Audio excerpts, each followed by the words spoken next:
चिश्ती साहब ये फरमाइएगा कि अभी आज भी एक खबर आई है कि वाना वज़ीरिस्तान में एक ड्रोन आया अफ़गानिस्तान से और पाकिस्तान ने उसको गिरा लिया है।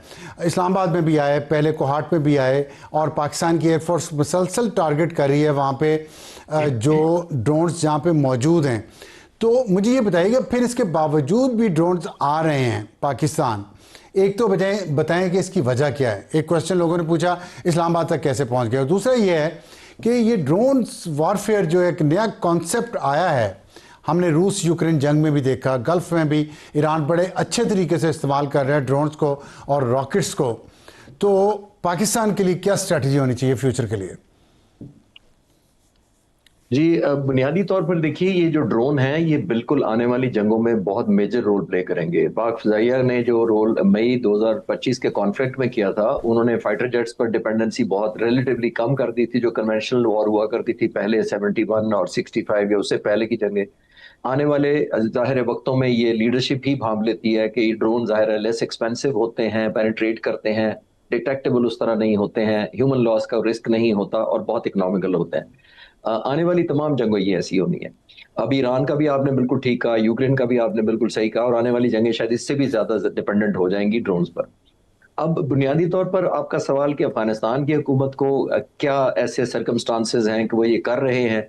पहली बात तो ये है कि हम एग्री करेंगे तमाम कि उनके अंदर इंटरनली बहुत ज्यादा प्रेशर उनकी हुकूमत पर, या रजीम जो भी है, हुकूमत तो कम कहेंगे, रजीम है, उस पर बहुत पड़ता जा रहा है कि किस तरह पाकिस्तान की मुसल्लह अफवाज जो हैं, चाहे वो आर्मी हो या पाक फ़िज़ाइया हो या कोई और लॉ इन्फोर्समेंट एजेंसीज हो, वो किस तरीके से इतना ज्यादा पिन पॉइंटेड, एक्यूरेटली, वेल मेयर्ड और फोकस किस्म की जो स्ट्राइक्स हमने की हैं पिछले दिनों।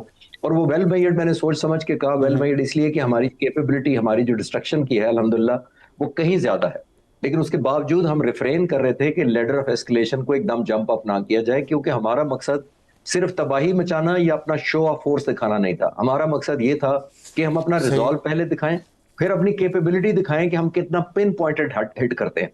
ये मैं आपको सार साहब एक और चीज क्लियर करता चलूं, अब जितना सादा करके देखिए, मुख्तलिफ तरह के बॉम्ब इस्तेमाल होते हैं जब आपने दुश्मन पर हमला करना होता है, और सबसे जो सस्ता इकोनॉमिकल होता है वो होता है जनरल पर्पस बॉम्ब। इसको हम जीपी बॉम्ब कहते हैं। जनरल पर्पस बॉम्ब जो एक्यूरेट कम होता है लेकिन इकोनॉमिकल बहुत होता है, लेकिन उसका एक साइड इफेक्ट ये होते हैं कि उसमें कोलैटरल डैमेज हो सकता है पॉसिबली। हम वो नहीं इस्तेमाल कर रहे। ठीक। इमेजिन करें हमारी सेंस ऑफ रिस्पॉन्सिबिलिटी कि हम नहीं चाहते कि जो कोलैटरल डैमेज किसी और जगह जाए, कोई पॉपुलेशन में जाए। ऑल्दो इन्होंने बहुत ज्यादा ह्यूमन शील्ड को इस्तेमाल किया हुआ है, इन्होंने घरों के अंदर, नॉर्मल गांवों के अंदर इस तरह के हाइडआउट्स बनाए हुए हैं दहशतगर्दों ने।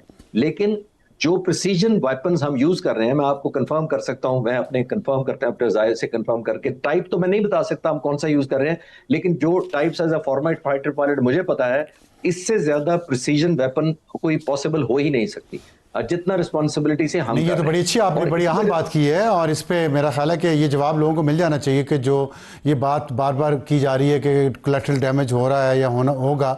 तो आप कह रहे हैं कि हम महंगे बम इस्तेमाल करें, पैसा ज़्यादा खर्च करें, ताकि लोगों की, जो बेगुनाह लोग हैं, उनकी जानों को नुकसान ना पहुंचे। राइट? एब्सोल्युटली, मैं बिल्कुल यही कहना चाह रहा हूं कि हमने, क्योंकि ठीक। हम जिम्मेदार कौम भी हैं और फोर्स भी हैं, चाहे वो कोई भी हमारे मुसल्लह बाज से किसी सेगमेंट का भी हिस्सा हो, ये बड़ी ठीक है। वेल मेयर्ड है। और एक और बात भी मैंने अफसार साहब जोर दिया कि वेल मेयर्ड भी कर रहे हैं, हम रैंडम नहीं कर रहे कि नी जर पर हमने 100 टारगेट देके 100 के 100 पर जब हमला ठीक। कर दिया। ये भी मैं आपको कंफर्म कर सकता हूं कि कारपेट बॉम्बिंग नहीं हो रही। ऑलमोस्ट वेरी वेरी सिलेक्टिव, यानी हम समझते हैं कि जो मस्ट वाले हैं, एक वो नहीं है कि good to have targeted many places, हम वो बिल्कुल नहीं कर रहे, क्योंकि हमें पता है कि इन्होंने ठीक। खवातीन और बच्चों को ह्यूमन शील्ड के तौर पर इस्तेमाल किया हुआ है। अब coming back closely to your question, जो ड्रोन आप कह रहे थे, वो अभी हमारी फोर्सेस जो हैं वो इन्वेस्टिगेट कर रही हैं कि ये बॉर्डर पार से फायर किए गए हैं या किसी ऐसे इलाके से फायर किए गए हैं, क्योंकि आपने देखा अभी ईरान के जो ड्रोन फायर हुए हैं, उससे हमारी ये भी एजुकेशन सबकी हुई कि वो तो ऑलमोस्ट एक मिनी ट्रक में स्टैक करके, जैसे आप हैंगर लटका लेते हैं, जैसे कपड़े लटका लेते हैं, उस तरह तो आजकल ड्रोन स्टैक कर लिए जाते हैं, और उनको लॉन्च करने के लिए ना आपको कोई रनवे चाहिए होता है, ना कोई इंफ्रास्ट्रक्चर चाहिए होता है। तो ये एक सिंपल सा मिनी ट्रक से लॉन्च हो जाता है। अभी इन्वेस्टिगेट करके हम बेहतर बता पाएंगे कि ये किस तरह लॉन्च किए गए, नंबर वन। दूसरा, अभी तक जो पता लगा है कि वो इंडियन मैन्युफैक्चर हैं और कुछ ईरानियन मैन्युफैक्चर हैं। जाहिर है स्मगल्ड हो सकते हैं कोलैबोरेशन से, जो ओपन सोर्स न्यूज है, मैं कंफर्म फ्रॉम द फोर्सेज नहीं कर रहा ये बात। दूसरी बात ये है कि वो आर्म ड्रोन्स या वेपन कैरिंग कैपेबिलिटी की नहीं थी। उनका मतलब ही सिर्फ ये था कि लोगों के अंदर खौफ व हरास फैलाना, और जैसे आपकी टर्म में और हमारी टर्म में मीडिया की कहते हैं कि ब्रेकिंग न्यूज चलाना, कि हमने जी इतने ज्यादा पहुंच दिखा दी, हमने तो एयरपोर्ट तबाह कर दिए फलाना। उनका मकसद एक सिंपथी वापस लेना था जो लॉस हो चुकी है उनकी, लोगों की भी, जो उनके अपने अंदर के ग्रुप्स भी हैं। एक डीमोटिवेशन बहुत ज्यादा है, और इंटरनल प्रेशर को डिफ्यूज करने के लिए, और एक सेंस ऑफ अचीवमेंट उन लोगों को दिखाने के लिए जो उनको कंटिन्यूसली मैसिव फंडिंग करते हैं, उनको बहादुरी दिखाने के लिए कि जनाब आपका हुक्म हम देखिए कैसे बजा कर लाए हैं। ठीक। अच्छा चीसी साहब, ये फरमाइएगा कि इंडिया तो हमारा दुश्मन है, इसमें कोई शक नहीं है। ईरान तो हमारा ब्रादर हमसाया मुल्क है। पाकिस्तान ने हमेशा ईरान का साथ दिया, कभी उनके खिलाफ उनके दुश्मन से मिलके कोई ऐसी हरकत नहीं की। चाह बहार भी ईरान ने बनाई इंडिया के साथ मिलके, उनके साथ स्ट्रेटजिक डिफेंस एग्रीमेंट भी है, उनके साथ मिलके मशकें भी वो करते हैं, जो कि पाकिस्तान का डिक्लेयर्ड एनिमी है। और मई की जंग के दौरान भी वहाँ पे वज़ीर ख़ारजा ईरान के गए हुए थे। हालांकि पाकिस्तान ने तो हमेशा ईरान का साथ ही दिया अगर जंग कभी हुई है। तो क्या ये मुझे बात समझ नहीं आ रही कि ईरान क्यों ड्रोन्स देगा इन तालिबान को जो दहशत गर्द हैं, और पाकिस्तान के अंदर इमाम बारगाहों पे भी हमले करते हैं, मस्जिदों पे भी हमले करते हैं, स्कूलों पे भी हमले करते हैं। मैंने क्लियर किया जी, ये इंटरनेशनल मीडिया रिपोर्ट कर रहा है, मैं ना सब्सटेंशिएट कर रहा हूं, ना इसको कंफर्म कर रहा हूं, ना अपनी तरफ से कह रहा हूं। एक बात अभी तो मैंने जैसे कहा मैंने कि भी अभी सुना है ये बात, तो क्यों होगा, वजह नहीं समझ आ रही। नहीं, ऑफिशियली तो बिल्कुल पॉसिबल नहीं है कि ईरान ने दिया हो, लेकिन देखें ये इतना छोटा सा होता है, जैसे एक स्टडी टेबल होता है उससे दुगना साइज होता है इसका, जो छोटे ड्रोन होते हैं, और उनको डिसअसेंबल करके आप स्मगलिंग भी हो सकती है। मैं ये बिल्कुल किसी स्टेज पे, शायद आप भी यही कह रहे हैं और मैं भी ये कह रहा हूं कि ईरानी हुकूमत का कोई पैटर्नेज नहीं होगा, कहीं से स्मगल हुए होंगे, बहुत ज्यादा मुश्किल नहीं है, जैसे मैंने कहा इंफ्रास्ट्रक्चर नहीं बहुत ज्यादा चाहिए होता। ये तो हमारी जो मुसल्लह अफवाज और हमारा जो ISPR है वो जब बताएगा कि कहाँ के सोर्स थे फिर हम करेंगे। इंटरनेशनल तो जाहिर है, अगर आप अफगानिस्तान का मीडिया देखें तो वो तो उन्होंने सब कुछ तबाह कर दिया था। कल अपने जो उन्होंने फेक न्यूज चलाई थी कि हमने बड़ी तबाही मचा दी है, तो आई थिंक उन पर हम नहीं जा रहे अभी। और ईरान का तो डेफिनेटली वो हमारा दोस्त मुल्क है, और वो इस तरह की किसी चीज को भी जाहिर है हमारे हक में और नाकाम बनाएगा। तो अगर जो खबरें आ रही हैं, आपने कहा कि ये ओपन सोर्स से हैं, तो अगर ऐसी बात होती है तो क्या पाकिस्तान को ईरान से एहतजाज करना नहीं चाहिए?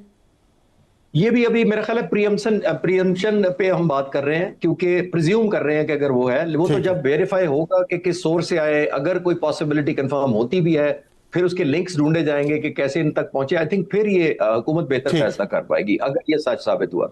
ठीक है। तो क्या आप तो अब ये जब ये एक चैलेंज आ गया है, तो आपके ख्याल में जो ड्रोन्स वहाँ पे मौजूद हैं अफगानिस्तान के अंदर, उनको हम कैसे कंट्रोल कर सकते हैं, तबाह कैसे किया जा सकता है ताकि वो मजीद पाकिस्तान के अंदर ना आए, जिससे एक थ्रेट लेवल तो बढ़ा है? ये ऑर्डर ऑफ प्रेफरेंस में डेफिनेटली है, लेकिन मैं इससे ज्यादा कुछ नहीं मैं कहना चाहूंगा, या कह नहीं सकता। यूं समझ ले कि हम क्या करेंगे उनका। ठीक है, ठीक है, ठीक है, ठीक है, बहुत शुक्रिया।